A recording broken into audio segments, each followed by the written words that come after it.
All righty. Greetings all. Hello, Jonathan Cohn and Commodore Sven in the chat. Good to see you guys. Welcome back to Carbines and Cantrips Book Club. This is the first episode of the new book we've started, which is the new book that Larry Correia just released, Academy of Outcasts. Yeah, pretty sweet so far. I guess this is I don't know if I've read a lot of progression fantasy. It's not like a subgenre I'm really like super familiar with. So like, is it the same? I don't know if you know, Ben, like as like lit RPG. What's the big difference between like progression and lit? Numbers. Yeah, I Yeah. think I think the rule is if there's numbers in it, then it's lit RPG. If there's no numbers, then it's progression. That's as far as I know. That's the difference.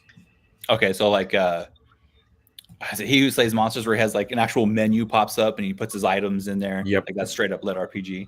Yeah. Well, and they give you a character sheet so Yeah. you can like actually see all of Bobby's stats. Yeah. And like I feel like is there a lot of things that could like probably fall into progression because think like the Aragon books, like he starts off, he's not a dragon rider, then he gets this little mark on his hand, then becomes a dragon rider, and then he gets stronger with his magic. So is that considered progression fantasy? Or is that not what they had in mind? I mean, it could be. Anytime you have somebody going from zero to hero, I think that's kind of the appeal. Yeah. Yeah, with this one, I definitely like how he has the mage levels set up, and like seems like there's like such a huge gap between like 0 and 1 and like 8 and 10. Like all the levels just seem like astronomically different from one another, from one to the next. Yeah, it's an oddball theory. It just belongs to me. But my theory is that lit RPG was actually trying to be born with what was it called? Ready Player One back in the day, and everybody started running with, oh, everybody loves Ready Player One because of the nostalgia. So everybody started trying to write nostalgia bait when actually the appeal of Ready Player One was the lit RPG parts of it. Yeah. Because in Ready Player One, he was leveling up, and there was all that progression, and there was actually stats in that one too, although they were a little fuzzier. So I think the genre tried to get born back then, but everybody, including Ernest Cline, thought that people were just, oh man, it's all about the nostalgia. So they started jumping on not what was the actual appeal, but they started jumping on the nostalgia bait stuff. That's my theory, at least. I mean, nostalgia bait, it's strong for a lot of people. Yeah. I'm not gonna lie, Force Awakens hooked me. I was like, this is great. and then Last Jedi came out and that broke the spell. And I was like, Force Awakens sucks, it all sucks. I was freed from it. Jonathan says, I'm new to Progression Fantasy 2. I read this and Shami Staval's Words of Power, also from Atheon. He loved them both. Might be the new subgenre for him. Then he can see the level up happening in the story. Yeah, like when he goes from like, obviously the first time he gets tested by the tester, he's 0. And then the next time he goes, he's 1, which I really like the way he pulled that off because I was like, there's no way he's going to make it. But like the fact that he was not even trying to make it, he just wanted to see if he'd gotten stronger. That was cool. And I like where he's going with that. Oh man, John, I said, but it's incredibly organic to the book. If the book wasn't marketed as progression fantasy, I might not have noticed. Yeah. Yeah, man, I'm really liking the lore. I don't know about you guys, but I really like, especially when it comes to like the setting. First of all, how are we pronouncing this? Are you guys saying Fogo? Like, how are you guys saying the Fire Realm's name? I would say Fago. I think in my head I was saying Fogo, but yeah, okay, Fago. Fogo kind of makes a little bit of sense too. I'm thinking like Brazilian steakhouse, Fogo de Chao. Like, it makes a little bit of sense. I got like Bogo stuck in my head, so Fogo. Well, your accent is probably closer to Larry's than either of us, so you might be closer to how he pronounces it. Yeah, I mean he was like he grew up in California, right? Now lives in Utah, so yeah, maybe. Yeah, I really like the Fire Realm. I love the all the detail that goes into it, like the shifting islands, the fact that the ships have the posts that come out to like land and keep them off the bottom. I feel like all of that detail makes the world, for me, like makes it very lived in. And like, I don't know, I'm really liking the fire plane, with like the clothes they wear and like the storm and the embers like burning on their clothes, and like having a musket and having to keep the barrel down so it doesn't get filled up with ash and you can't fire the gun. So many details, which is crazy because I don't feel like Larry is a big, like, he's not like Tolkien where he devotes a ton of time in the page to describing the setting and stuff going on, but like still manages to produce like a very vivid, realistic world or setting. Right. I mean, what he is a tremendous nerd. This is the most D&D book I've read, including D&D books. Yeah. This is, at first I thought it was a Planescape campaign, but I'd love to ask him. I'm wondering if this was his Eberron campaign. Yeah. If you're at all familiar with that setting. Only in like that I played D&D, but I've never actually played Eberron. Like I know the Warforged are from there and stuff like that. Yeah, it's the Magic Tech setting, if anybody knows. I've played it, I've never run it, but it's all about Magic Tech and floating cities, and Magic does everything in airships. Magic is everything with all the big gears. Magic is big into the society, and I would not be shocked at all if this was the author's D&D campaign that he's decided to novelize at first. Well, and the environment as a villain is a big thing in Eberron too. There's entire sections of the world that are brutally hostile. And I think that was a cool thing about this too, was that Larry makes it feel very human to survive in these brutal landscapes. You know, as humans, we live in the desert, we live in the tundra, we live everywhere in between. People are trying to live on the ocean, under the ocean, at Antarctica. Like we're you know, like we're spreading out all over. So I think it's a very identifiable human trait that was good to build off of. Yeah, he talks about that a little bit in the book, right? He has they tried lizard people or something. I think it was lizard people, but they were cold blooded, so they died quick. And then was it dwarves they tried, and they did better. But I can't remember what the dwarves' problem was, but they couldn't hack it either. So here come the humans, which is didn't work out great for the humans that ended up coming to work there. But no, not at all. This place sucks. Yeah, I feel like the rich people in Fogo are basically like the rich people that the Bible tells you not to be like. Just like exploiting people, killing the poor, exploiting it's just terrible people. I get a very Australia feel. Like people didn't move there because they wanted to. It's just the natives and the people that were forced to. Yeah, and it's hot and everybody tries to kill you. So lots of dangerous creatures. Mm-hmm. Yeah, everything's trying to kill you. Yeah, that was a great opening scene. The gurgler, first of all, cool name for a monster. Was it just like a big ball of lava that sounded like I think it exudes heat, so it was like a heat aura, like noxious gases. I don't know. It seemed like a lava elemental kind of deal to me. Yeah. Like that's what I pictured was like the Pokemon muck, but like made out of lava. Yeah. It was both an elemental type and an ooze type. Yeah. I'm totally gonna send that against my players. Like I was like, yep, I'm gonna stat this thing up and I'm gonna send it against my players. Yeah, I love all the detail he's put into the world, like the enchantments that the what are they called? What are the diggers called? I forgot what they're called. The people that go in the holes and dig up the red. Anyway, those guys, he like all the tunnelers or scrapers, I think. Something, yeah. But yeah, dude, the like the enchantments they have just to survive the unique environments, the enchantments on their ships to keep them afloat, to keep the water going. Like when he goes in there and like messes with the water output. I can't remember what he did it for, but he did it. Ballast, maybe, I can't remember.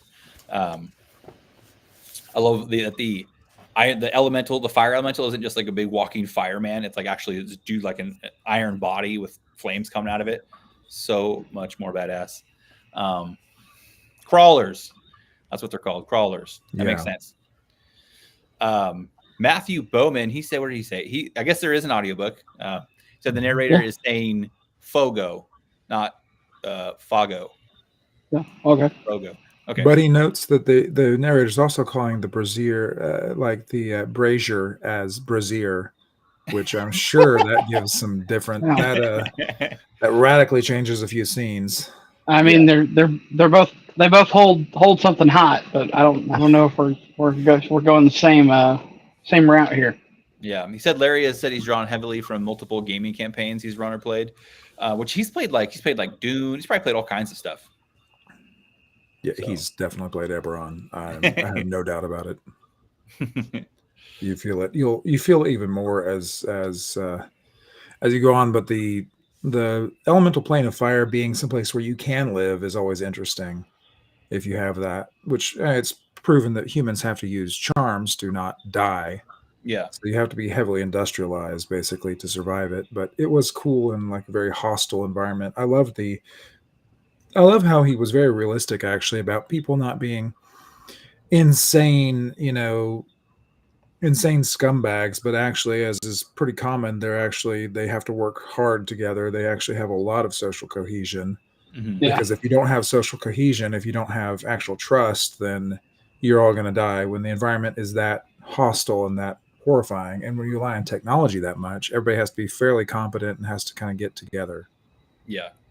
Yeah, I feel like people that are like skaters and shitbags basically probably don't survive long in a world like that. People probably throw them over the side. Then I had that thought. I'm trying to remember what it was, but I literally had a thought. It was like, yeah, that dude's going over the rail. Like, it's like we're in way too hostile a place for me to put up with this much bullshit. Like, bye. Yeah. Oh man, I don't know what happened. He fell. Like. Yeah, and I like that Oz is kind of like the dreamer. Obviously that's cool to cling on to as like the POV, but I also liked his sister's POV as kind of the more like down to earth citizen of Fogo. That's just like, why don't you just accept your lot in life? Because it seems like with like them constantly incurring debt just to do their job to pay off their debt, like it's obviously like a scam that like barely anybody ever gets out of.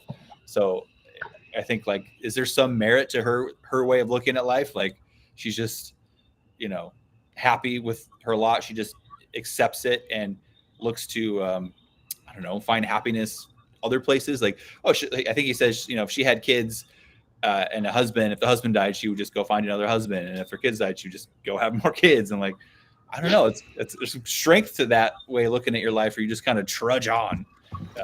You're not a dreamer, but you're satisfied, I guess. Well, I like how I really appreciated the fact that he didn't criticize that. He was not looking down on her for that. That is the basic. I mean, that's basically how civilization's built, by people who just kind of grind away. Mm-hmm. If you have a civilization full of Oz's, then you don't have anything at all. Yeah, nothing happens. Even if they're very talented, you don't get stuff done. People still need to cook the volcano snails. So you just have you have to have some people like that, and it's nice that there's respect for that. I actually really appreciated Larry's very, like I said, very human portrayal. It's very important. It's very, very important to kind of start off with everything not being kind of ridiculous, over the top. It's not some sort of hell world where nobody has any happiness or humanity. It's a sucky place, but a lot of people have lived and died in sucky places, and just kind of that realization is nice. Well, I've met that guy, like the guy that just like never had any aspirations. And I'm not like picking on him that way. It's just like I can think of the dude that like went and swung a hammer for 10 hours as a construction worker. And when he got home, all he wanted to do was smoke pot and play video games. And like that was going to be his life for the foreseeable future for years and years. Like it was like, I work hard, I come home, I do what I want. Like that was it. That was you're just living life. And so, there's, like you said, there's tons of people that are that way. Yeah, I definitely. That's kind of beautiful, honestly. Evan Rose said, "I don't think happy is the right word." The text said something like, "They took pride in their misery and stubbornness." Yeah. Yeah. Yeah. I don't know about happy, but like satisfied. Like they're not like grass is always. Oz seems very the grass is always greener. Right. Guy. Matthew said, personally, I wonder how they cook the volcano snails in the first place if they're living in volcanoes. I don't think a pot of boiling water will do much. Well, I mean, maybe once they pop them out of the shell, then maybe the shell like protects some insulation. Yeah, the shell Salt. actually. Yeah, like volcano snails are a real thing, and they're super cool. Like, actually, volcano snails, they have iron in their shells. They have, if you ever look up like a picture of volcano snails, they have like basically an iron foot, a scaly iron foot, and scaly iron shells that protect their fleshy bits. Those shells are, yeah, they are really cool looking, and volcano snails are really cool because they don't have to eat. They have basically they hang out with some very specially adapted bacteria in their guts, which can use some of the chemical. They're chemicals basically. Yeah. So it's amazing that they actually are real things. I love that he mentions that as a thing, but then he also references rats because rats are going to be there no matter what. Yeah, everywhere, like cockroaches. Yeah. What do you guys think of the magic system? Like, I personally like it so far. I like what it. Spoiler alert! I like what it evolves into. Mm-hmm. I enjoy that it's kind of like loose rules because that makes for really interesting combinations and stuff later. I will say that it feels like knowledge is the only limit to power. Yeah. I don't see anybody cast spells until they pass out. I don't see anybody. It seems really enchantment heavy, but it mentions there's things like evokers and stuff like that too. Yeah. And I'm curious to see more of like how there's. I'm curious to see how that evolves. Yeah, I like the idea of maybe not necessarily draining you, but you just have to have enough material components and know how to use them properly in order to, be a super badass. That's what a volcano snail looks like, I guess. Freaking, it does look really badass. Yeah, they are nightmare creatures. They're super cool. Like they are really cool things, and yeah, they don't look real. They look like some sort of D&D wicked creature, but no, they're real creatures. I don't know how they would taste if you boil them. I don't know if anybody does that, but I'm sure the French do. Yeah. I still maintain that it's the salt that makes the difference. Like you throw salt in the boiled water, and the salt's what gets them. Matthew says the power comes from the raw element they use. It's a plot point later. Won't say more here. Yeah, I mean, I think we could already kind of tell because he takes the red and he binds it to the snail shell and thinks he made a sweet lantern until it, almost kills him and explodes, sending snail shrapnel into his body. Which I love the fact that he figured out how to make snail shell grenades. Snail grenades on a pirate ship. That was really cool. Yeah, I really enjoy the it's simple. The magic system is simple. It kind of does whatever you need it to do. We generally understand it's D&D-ish rules. Like there's going to be a levitation spell, there's going to be a fireball spell, there's going to be a lightning spell. Like people understand that. It's powered by stuff you grab out of the ground, so it has a kind of a game aspect there. That's kind of another part of the prog or fantasy. An elemental's heart. Right, or an elemental's heart, which is very cool. Give me the loot. Yeah, I mean, it makes sense. And that's what magic should be. It should be something that makes sense, unless you're Sanderson and it has to be the entire point of the entire book. You don't have to do that. The point is growing. The point is learning. The point is how Oz is going to be developing. The point is not necessarily how magic is going to shape how he does it. Yeah. Yeah, dude. I see what else. I really like the Inferno and the whole scene with his dad being kind of the super competent secondhand guy. I even like Gax. I think Gax is a really cool character. I hope we see him some more. I didn't read ahead, so if he does, then let me know. But that whole scene, the pirates looked really cool. The gunfight with the flintlock and him messing with the the wad or whatever. I just liked all that. That was great. And I just like the fact that they have these like the guns that they have and everything, everything's like so I guess scarcity, like because they only get limited resources, and to get more resources they got to go back into debt most likely. I love all the things that kind of play or work together to make this place suck for the people that live there, unless you're one of the nobles like the Argent house. No, I really liked the pirate scene in general. I love the cannons and flintlocks. Although I laugh, I was commenting to a friend. We were talking about this. Larry Correia started with the Monster Hunter series, which was gun porn, where he basically played out fantasies where he could have any kind of modern firearm he wanted. Yeah, and use it to fight monsters. Well, that book was successful enough, and now he's rich enough that he owns every single modern firearm he wants.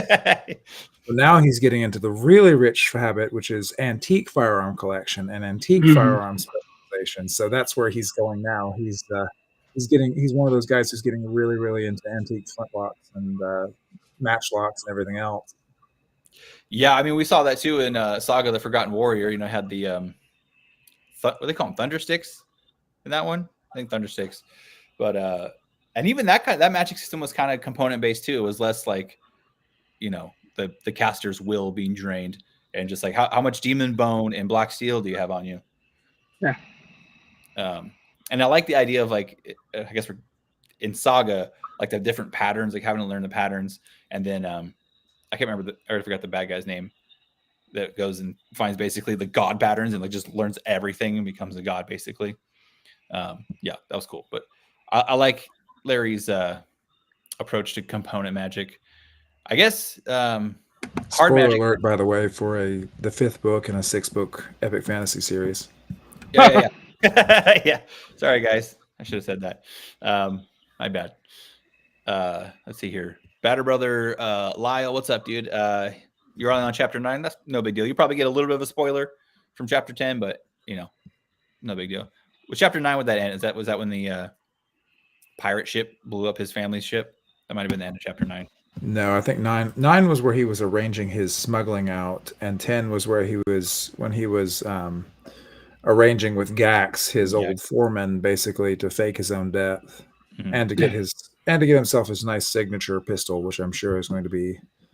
That's a nice ancestral weapon, which I'm sure he's going to enchant for the rest of the series. Well, it's on the cover, right? I think.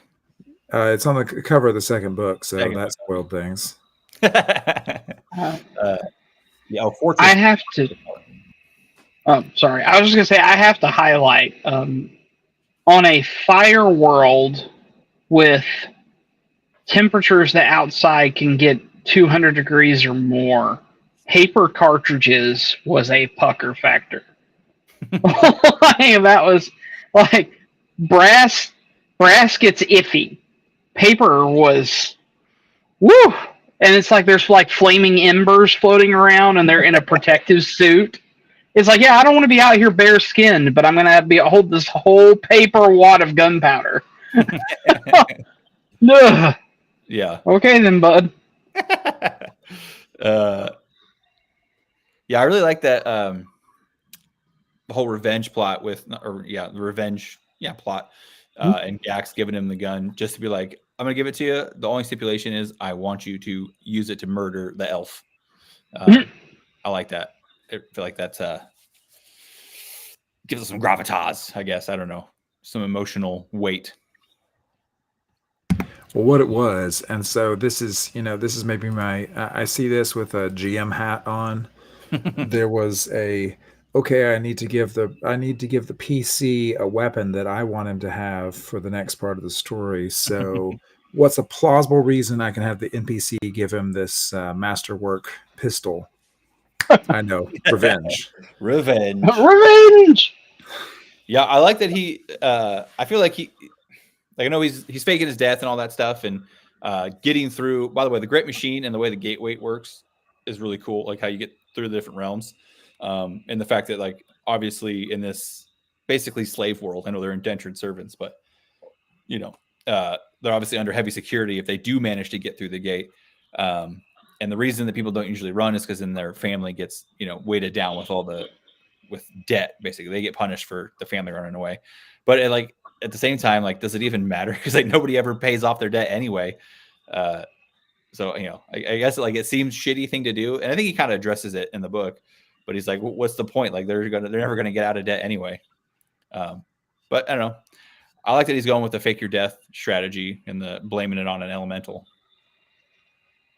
We'll see how it goes. I haven't read, so I don't. I guess you could spoil it if you want, but I'm interested to see how that goes. I'm sure it goes totally awesome, swimmingly, no problems at all. There's one thing I know Larry doesn't like to make his characters have a hard time. Yeah. No, everybody has an easy time. I do like the fact that he basically decided he was going to take a few levels in fighter before going into everything else. That's why he decided to spend some time off screen. This is not the point of it. He's going to level up a little bit as a fighter so that I have a reason for him to be able to take a punch and be good at tracking and be good at fighting before we go into a world where he's learning magic, because that's the focus. Is Trapper levels in fighter or levels in ranger? Probably ranger. Yeah, probably ranger. With the hunter subclass. Yeah, no. I mean, I only know 5e, so we could be speaking different languages here. No, I think Jim Butcher has a character sheet for Harry Dresden. I am absolutely certain that there is an Oz character sheet or several Oz character sheets that Larry has, because you can definitely see it, which is fun, It's just multi-class madness for Oz. I mean, all he's got is time, so might as well. Let's see, we got a lot of stuff in the chat here. The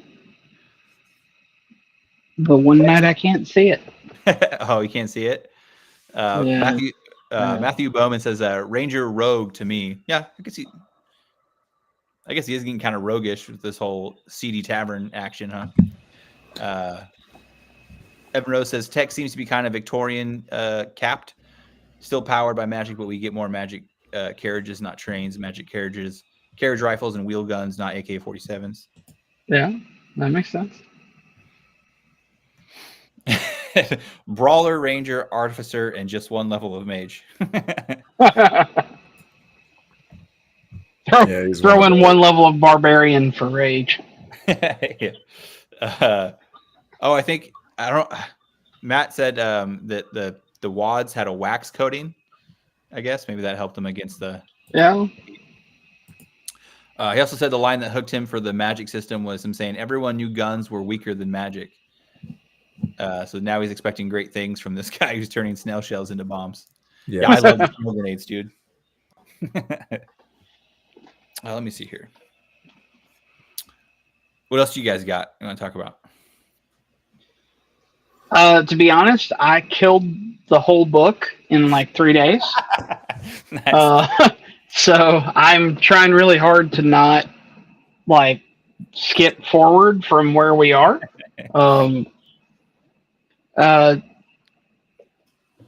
That's fair enough. Yeah, rage is a Fogo racial trait. Excellent, fantastic. Go ahead. I like it, man. As much as there's a lot of people I feel like that, especially maybe not so much now, but for a long time in literature, there was a really heavy worry of having like a Mary Sue, Gary Stu type character, right? Like your character can't be good at more than a couple things because that's not realistic. Mm-hmm. But the truth is like these minor type people, right, that live in this really harsh environment, they're going to develop this ruggedness, and they're going to develop ingenuity, and they're going to develop toughness. Like it makes a lot of sense. And then, we'll run into characters later that kind of balance things out. And I do really appreciate the well-roundedness of Oz overall. Yeah. Well, it makes sense. Like, he'd be good at being resourceful and resilient and determined, and all the things that come along with being a Fogo resident and a crawler and then a trapper, as just part of your normal life and the training. Because yeah, you might be good at like any job you do. Even if you do a job, you're going to probably know how to do multiple things in that job. So like he's going to have those skills, which have like practical skills to combat or whatever. Obviously, if you're killing elementals to rip out their hearts, you probably know how to handle yourself in a fight. But then like at the same time, that's your day job. So now you have time for hobbies, right? And like you can read and study on your side time, and that's where the mage action comes in.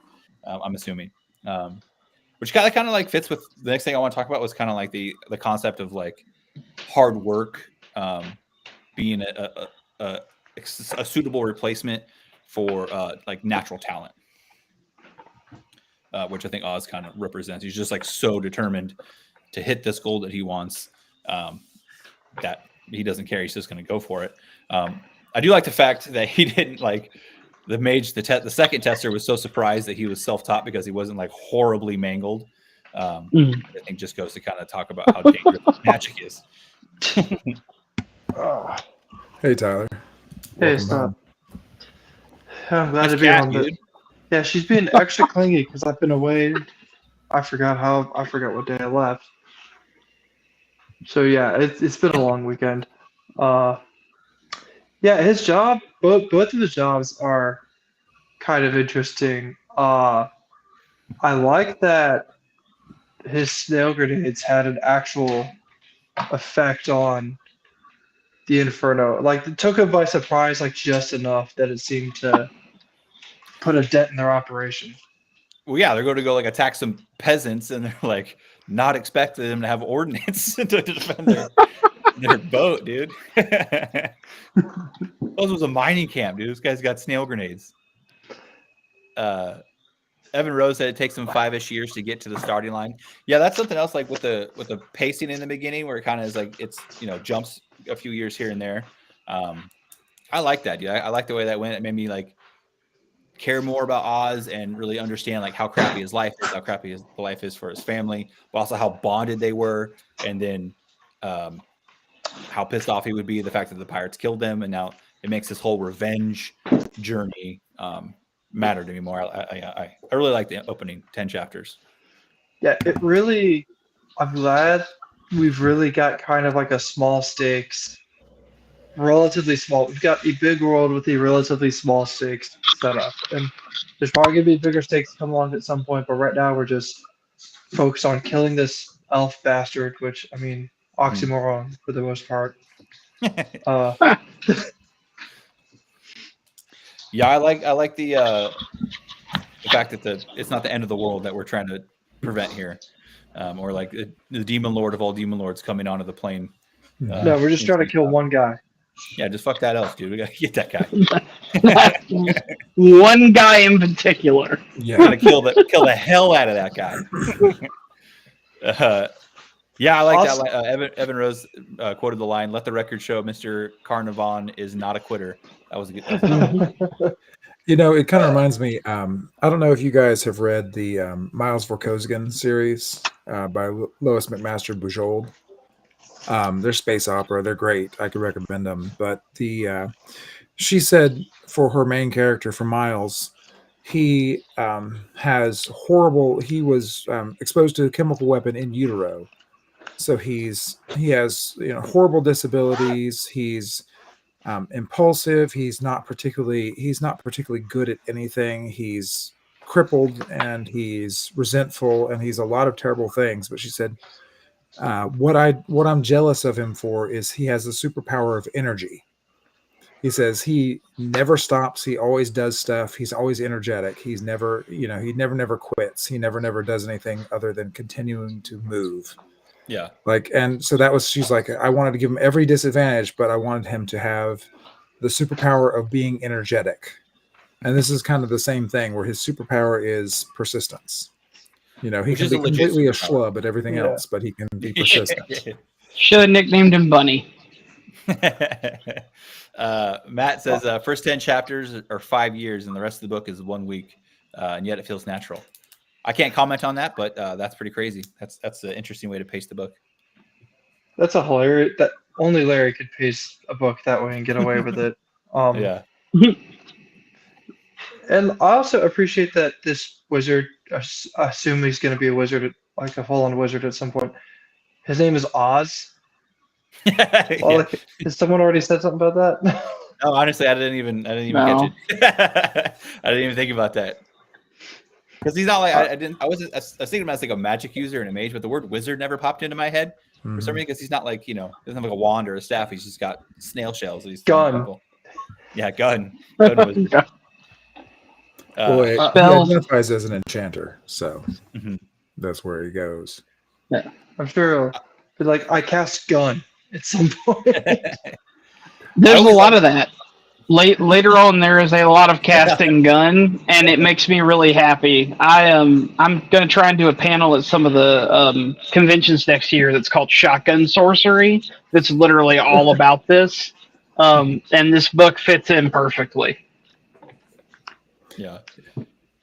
I made a joke years ago that if J.K. Rowling ever needed to do like a Harry Potter universe thing set in America, it needed to be about SEAL Team Squid. Just like a bunch of squibs just going around like, yeah, we understand how magic works. Like, we can't use magic, but we do have guns. I like it, dude. I really like the magic systems that like aren't just like straight up regular like Harry Potter where it's just a wand and I cast a spell. I like it where it's more like interesting, like this Saga: The Forgotten Warrior, or like these are all Larry examples, but hard. I always get the sequels mixed up. Hard magic, where it's like each person has it's almost like more like X-Men, but instead of a mutant power, it's magical powers. Someone call me Oz. Yeah, I've noticed that. So I don't know if any of the rest of you guys have noticed that, but more and more books have gone to having matchlocks or flintlocks in my fantasy. I read a lot of fantasy, and I've noticed. I think that trend started maybe around the Saga: The Forgotten Warrior time, like the whole thing that there is a flintlock fantasy genre. Yeah, subgenre. It's pretty recent. Yeah. 5-6 years. Have you read Witchy Eye by DJ Butler? No, I haven't. That's like it's like an alternate history America. I think it's like early 1800s maybe, but like there's oh yeah, I missed sorcery that. and flintlock. Yeah, Witchy Eye. Yeah, that's great. I love that. That's a really good one. Yeah, that's probably the earliest of those. I just recently read through G. Scott Huggins had A Cold and Mortal Spring. Mortal Spring. Yeah, and then War of the Shattered Moon were his set, and it was in that setup, guns are magic. Like he has a magic talk. His intelligent weapon is a gun. So I've seen it more and more. Like sentient? Yeah, like sentient. Hell yeah. Like it's a sentient weapon that is his friend. What's that called? It's A Cold and Mortal Spring is the first one in the set. It's the Wishkiller saga. That's good. I can definitely recommend it. Although I'm going to warn you, I would only recommend it now because the second book is out. It's one of those where the first two books really are one book. So both books are awesome and both books are out. Okay. But you'll want to read both. Just go ahead and buy both. Yeah, no. Or I mean, they're both on Kindle Unlimited, so you can just read them for free. Go ahead and download both. Yeah. They're excellent. Got quite a bit in the chat. We got Evan Rose said elf racism for the win. Yeah, I don't know. I could get down on being racist towards elves, dude. Matthew Bowman, this is Larry's most pro elf book ever. Matthew also doesn't get the Oz joke. I don't know if that is maybe he's never seen Wizard of Oz. Let's see here. Oh, I was thinking Australia. That too. I know the whole reason why Australia is nicknamed Oz is that book. Inner City Hogwarts. Lyle says so there are. Oh, go ahead. I was just gonna say, I when I saw that, I'm not gonna lie. When I was a kid, one of the first things that popped into my head about like American Hogwarts was designing an underbarrel attachment for your wand. So, like just like a flashlight sits on your pistol, just have it You gotta throw like a vial of like alchemist fire or something. A little launcher, launch tube. Well, yeah. Oh man, the 40 millimeter on. Oh man, the Hogwarts 40 millimeter would be rough. Well, like she based their like whole dueling tradition off like the English like I challenge you to duel like fencing like European. I can imagine American wizards would have like pistol grips, like Walk 10 wands, paces, like turn around, and just blast each other. yeah, walk to like it's a lot more Lots of like hips. Andrew, it's That's a lot how more like Andrew Alexander Jackson. Hamilton died. Yeah. Right? And it's how Andrew Jackson killed like 100 people. Really wizards. All right, someone's got to write that book. It's probably been written by somebody somewhere. I'm doing Manifest Mordor at some point, like Old West, like elves and dwarves. It's totally happened. That's already on the list, man. I got too many books to write. I got to take some time. Lyle says, so there are enchanted / magic guns in this. Is it like War Machine / Hordes? I haven't read either of those, so I can't say. Are you guys familiar with War Machine or Hordes? It's similar. I think part of it, at least a tiny little bit. Larry wrote in Iron Kingdoms, and Iron Kingdoms has gun mages. Like that's a thing. So I think Oz is a little bit of gun mage. Probably not a lot, because it's a very different world. Yeah. But that concept was there.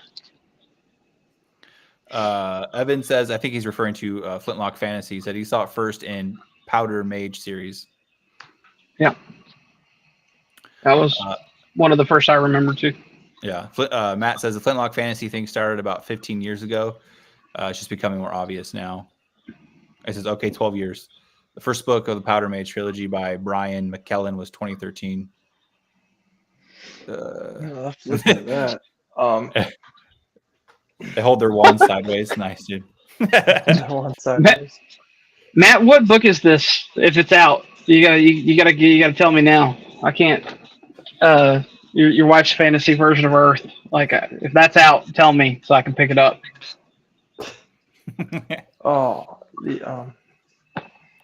No, I was thinking like this world sucks, like not quite Esther level suck, but like pretty close.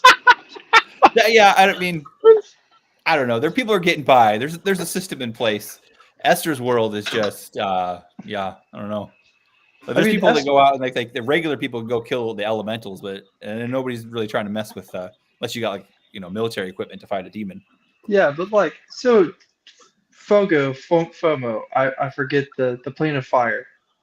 Like it's not really meant for people to live there. They're kind of an import. Whereas Hannah God, invasive species. Yeah, this was our world. We just got punished for misusing and mishandling it. I'm curious to see if there's if he addresses the noble families more in this book or in later books, because it seems like he's super focused on the elf, but those Argents and the other nobles don't really gates seem like a-holes. Yeah, I mean, we really only know the Argents. Like some of the other nobles could be better. They could be worse. The Argents could be saints by comparison. The Argents do sound like huge a-holes, so I'm sure he'll come to blows with them eventually after he deals with this one elf. Yeah, we see I don't remember the guy's name, the enforcer wizard. It's like is it Calban or something? Caliban? Gaul, yeah. I don't know what the hell I was thinking of. But yeah, I don't know. I wonder if I'm curious to see if he comes back in. I'm sure he probably does. He seems way too memorable to be just like an Act 1 background. Well, he's like what inspired Oz to be a wizard. Yeah, he's like magical Boba Fett. I feel like he's cooler when he's not on camera. Yeah. Hopefully he doesn't. Oh, man, Boba Fett. I can't believe what they did to Boba Fett in his own show. Thankfully, Larry doesn't do that to Gaul. So we come out. Gaul comes out okay. Nice.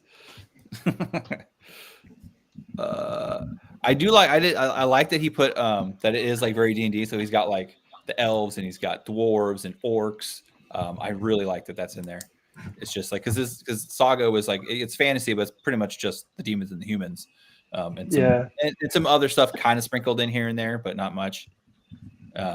Yeah, I really like this. Just straight up fantasy with some tech in it. Yeah, like they said, the Eberron kind of Victorian feel.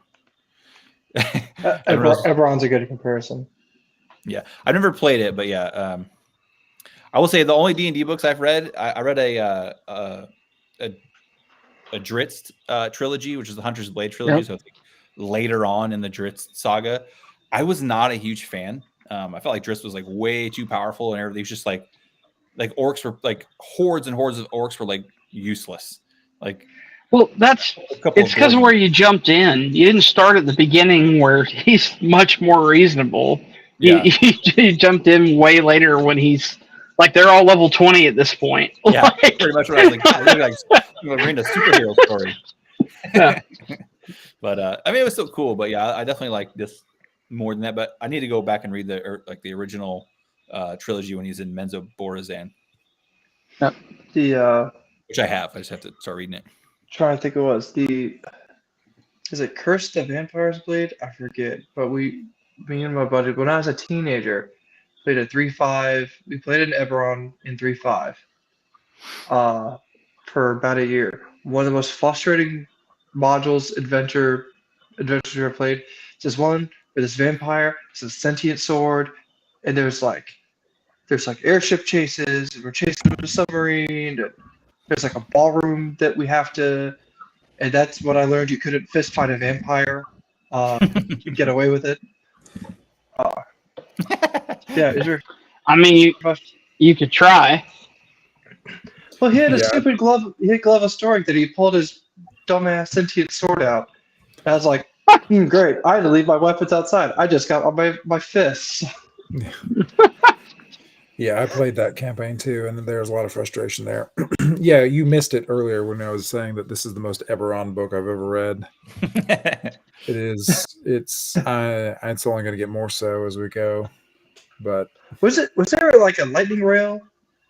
Because I feel like there's a lot of chases in that module. Is there like a lightning rail thing too? There is. There's a lightning rail. I mean, it's cars, boats, trains, and planes. But it really is a mode of transportation. All I can think of is that old infomercial. Lots and lots and lots of trains. Yeah. Yeah. Our rogue got killed on the airship crash. So this is airship from the other crash to try and effing vampire turns into a cloud and just leaves. Our wizard could only feather fall so many people, and our rogue just missed out. And fell to his death. Should have had a magic item. Yeah. Lyle says the Iron Kingdom's War Machine is from 2000. Never hear of a gun mages before that, or never heard of it before that. Yeah, I've heard. So I was trying to think back. David Drake had Old Nathan back in 1991. That was a cool one. He was an Appalachian settler mage, like wise man, who used his flintlock as much as he used his charms. That was set in the 1830s. And it was David Drake, so it was very well written too. But beyond that, I can't think of anything earlier. So it has. There's antecedents, but this is kind of where I feel like we're starting to see a mainstreaming of flintlock fantasy. Yeah. Which I mean, I don't object to at all. I've run a D&D campaign set in an alternate Earth 1451 and 1452, so right before the fall of Constantinople. Mm-hmm. So there's very primitive firearms.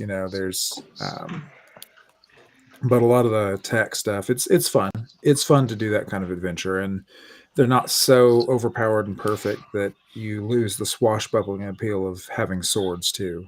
Yeah, that's why I like Witchy Eye too, because there's flintlock, and there's magic, but then swords and hatchets and melee fighting is not irrelevant. Like, it's still a huge thing. Yeah, I like that. I think that's like one of the things I like about Flintlock Fantasy is that everything's kind of on the table as far as war goes or fighting. What do you guys think causes? I mean, I think it's just a cool aesthetic, and like I said, I like the combat, how that kind of gets incorporated. Like what I don't really know like what causes trends to come and go, but it just seems like because it used to be like westerns were like probably more popular than they are now. So it seems like right now maybe we're on a little bit of a flintlock fantasy kick in the market, but I don't know what causes things to do that. Matthew Bowman there says he had a group where they invented like an alchemical gun dust for them. Actually, in my current campaign, I have one rule. One of my rules for the players is I tell them no kirking, which means that A, if you seduce the green chick, I am not role playing that, and B, no. There's not some convenient guano nearby. You do not know where sulfur is. You are not inventing gunpowder in this world. There's always that question that comes up. So players really love that kind of stuff. It's fun. I just started watching Star Trek: The Original Series, and I don't know why they ever land on any planets ever. It just seems like every time they land somewhere, it's just a nightmare. I just watched the one where they had this teenage kid came on, and he like. His eyes like go up in his head, and he has these like superpowers, and you can like basically do anything he thinks. It's like a real nightmare. Man, I can't wait until you start reviewing TOS novels. Yeah, because that's where it's at.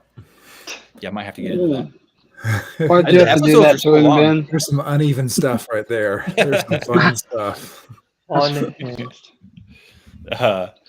Evan quoted the book. He said, "We're not slaves." Oh, that's right. Slavery is illegal in this realm. You're indentured servants. She sneered. That's so very different. Yeah, I like that. Was a good jab. Gun wands, barrel. Yeah. Gun mages are tied with paladins as my fave. Can't get enough stories with them. You know, the gun paladin needs to come back. The preacher with a shotgun. That's another thing that needs to. We need to bring that one back too. Machine gun preacher. Yeah, well, the salty priest, because priests can smoke and drink and everything with a lit cigarette on his lip and a double barrel shotgun using like blessed buckshot. Yeah, like it that needs to make a comeback. Jesse, I told you it's coming out next year. I've got that for you. You'll love it. All right, dude. Yeah, dude. I'm loving this book. That's essentially what Jed Horn is. He's basically a gun paladin of Peter Nealon books. What is it called? The Jed Horn books. Jed Horn? Yeah, Jed Horn. Dude, Peter Nealon's got so many good theories that just fly under the radar. That man kills it all over the place. Yeah, he's solid. It's Bruce, especially you digging all the like Galaxy's Edge and Wargate stuff. Mm-hmm. Like his PMC, his Palace Group Solutions series is killer. The Jed Horn stuff's good. Like he's got a whole list of stuff, man. You can check him out as an author. Add that to the back end of the Galaxy's Edge stuff. Yeah. I feel like tonight I've written down like 6 different things to my TBR. Evan says there seems to be an upswell of space age fantasy on the upcoming. Yeah, I like the science fantasy, if that's what you're talking about, like that kind of, Warhammer-y magic and tech mixed together. I think some of it is like a resurgence in not necessarily Warhammer fic, but like interest in something like Warhammer. Mm-hmm. Also, Sun Eater, I think, is playing a bit of a role in that. That's like why I like the first Dune. My voice just cracked there. That was embarrassing.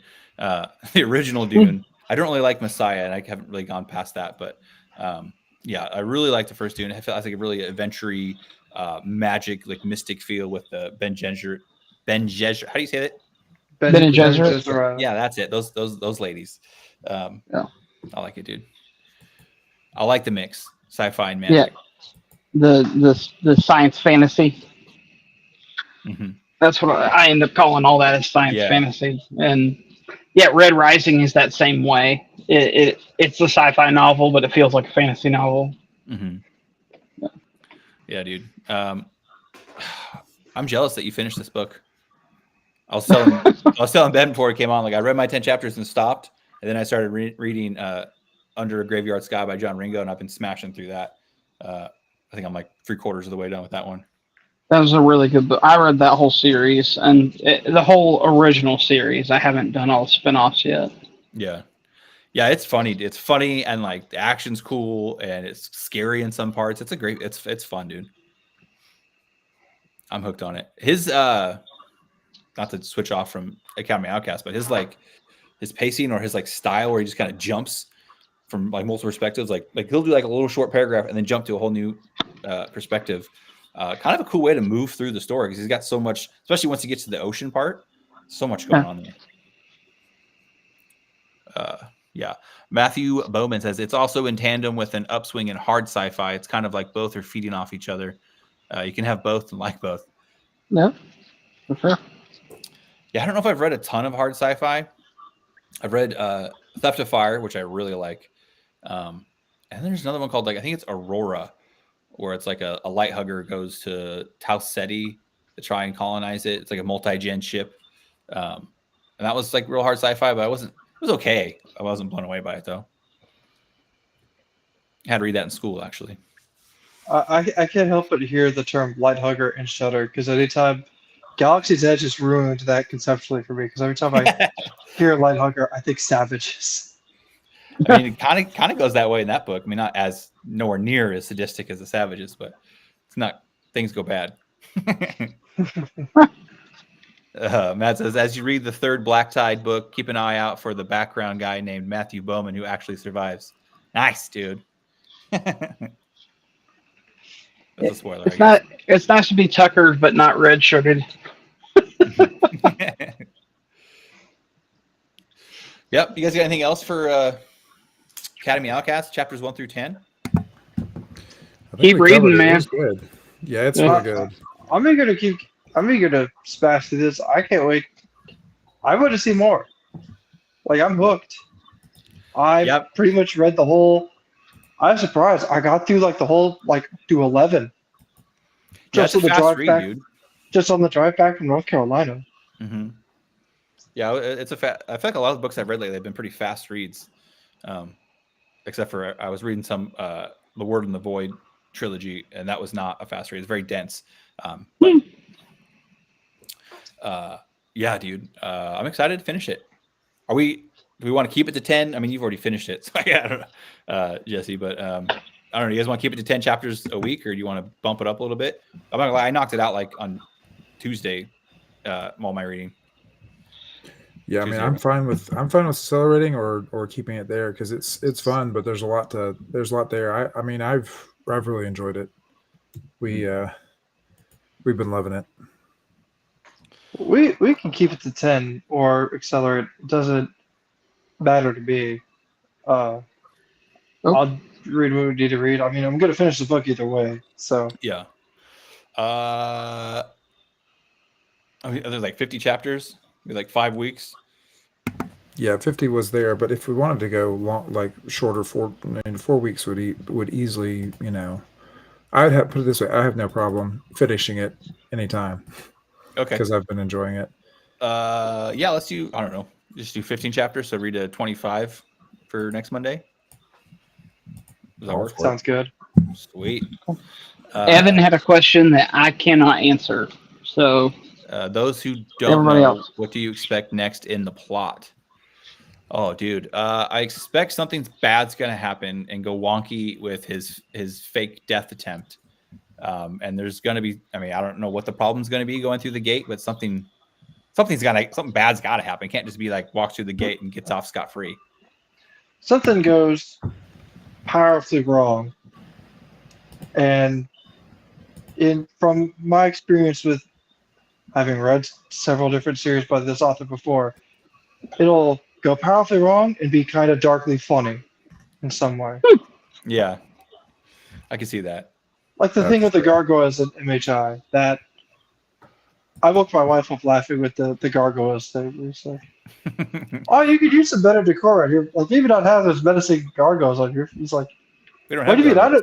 I don't have gargoyles on the roof. And then they look at him and they're both like, oh shit. Yeah, I like the gangster gnomes. Those are some of my favorite ones. C-Matt says, it was. Oh, go ahead. I just hear like the classic like gangster accent, like the Bugs Bunny cartoon, like yeah, sure. Like, whenever I just read this kind of stuff. Well, I don't read it, Monster Hunter. I listen to it because I like Oliver Wyman's narration. So I've heard how he does it. It's pretty funny. It sounds more like "Hey yo man, hey, yo bitch" kind of thing. He does a good job, man. He's got a good range. I like Oliver Wyman. What do we got here? We got some comments from Matt. It was funny. John said that I don't get to be in another book. He thought he killed me, but he missed. Nice. That's funny, dude. He forgot to kill you off in his book. Good stuff. Personally, I suggest no more than 4 total sessions. Yeah, I think 4 is probably good, man. So try to wrap it up. We'll pick a page range in that area. Yeah, it's not at all a slow book to read. Yeah. Like Kindle count says it'd be close as what 105 to 120,000 words. So that's not. Yeah. If I remember the Writer Dojo podcast, because he talked about writing this book a bit, not like really in spoiler territory, but and Jesse, you listened to Writer Dojo too, if I remember right. So did he say this was his first attempt at being a discovery writer, or is that something else? Yeah, he knows Larry did say that. I don't know if it was on the podcast, but I did remember. I remember him saying it somewhere. It was like a Facebook post or something, because I remember being like, "Yeah, welcome to the club." But yeah, he did say this was his first full length piece that was pantsed. Yeah, he does say it in Writer Dojo. He probably said it on Facebook too, but he definitely does say it in one of the episodes. Speaking of Writer Dojo, I haven't looked back through the episodes to figure out who it is. Do you guys remember the name of the writer or the book? It was a guest author. He came on and he was talking about a book that he wanted to write that was about a Jewish guy that became a vampire.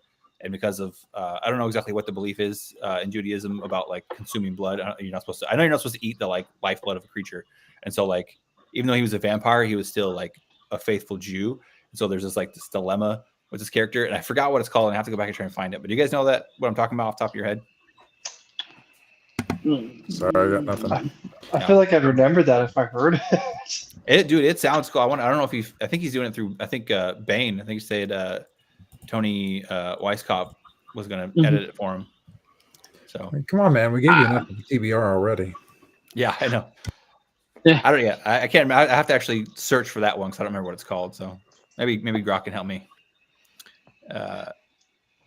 Nothing goes wrong. Matthew Bowman said yes, and it changed his style a bit.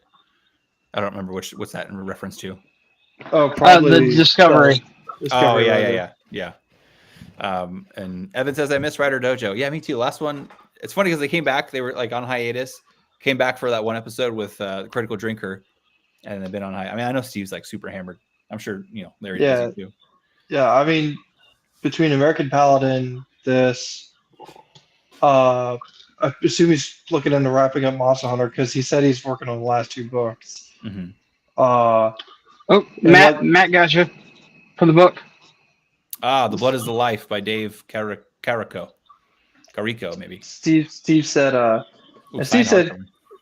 Steve said a while ago that the unfortunate part about being really confident at his job is.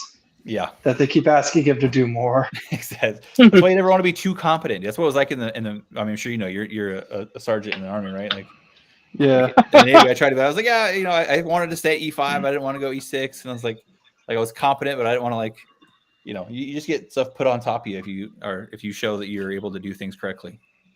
The shit part is being confident enough that we're like in the top 3 or 4. On the OML, but they only have slots for the top 2. But even the number 3 or 4 guy for the past 4 or 5 years. So you're like, all right, come on. This is getting old. This shit will get off the pot. Yeah.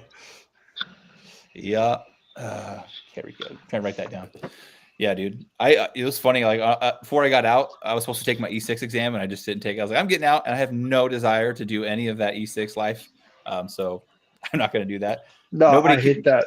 Before they change how the schools work, they'd be like, oh, this guy's about to get out.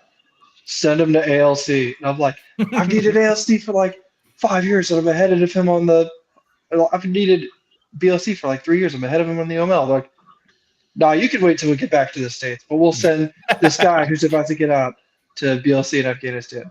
We'll also send this Seaburn bitch who's not attached to our unit to BLC as well. Wasted like 3 slots. None of those people stayed with the unit. Yeah, I can't say that the military always does things the most effective way that makes sense. Also, really? 100% Evan, we need a second Servants of War. Hell yeah. Yeah. Is this supposed to be called Instruments of War or Instruments of something? I don't care what it's called. I need it on my desk. Yeah. For real. I would say it's either Instruments of Battle or Instruments of Violence. Oh, I think it's Violence. Yeah. Anyway, guys, it's a little after 8 here in Oregon. I don't know if you guys say it like that's Oregon, by the way.